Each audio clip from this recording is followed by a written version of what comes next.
ট্যাক্সের বাইরে কিন্তু একটা বেসরকারি ট্যাক্স আছে প্রত্যেকটা মুদির দোকানে, রাস্তাঘাটে, হকারের কাছে, এমনকি রাস্তার পাশে বসে যে ভাই বোনটি ভিক্ষা করে তার কাছ থেকে একটা ট্যাক্স নেওয়া হয়। ওই ট্যাক্স বন্ধ করে দেওয়া হবে ইনশাআল্লাহ।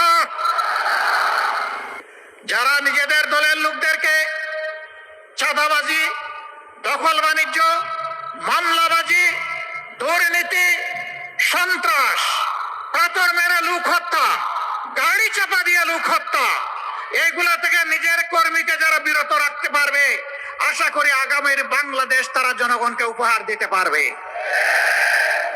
আর যারা এগুলা পারবে না, তারা যত রঙিন স্বপ্ন জাতিকে দেখাবেন, জাতি তাদের এই মতলব বুঝতে জাতির মোটেই কোনো অসুবিধা হবে না। প্রিয় ভাইরা, আমি কারো সমালোচনার দিকে যেতে চাই না। কেন চাই না জানেন?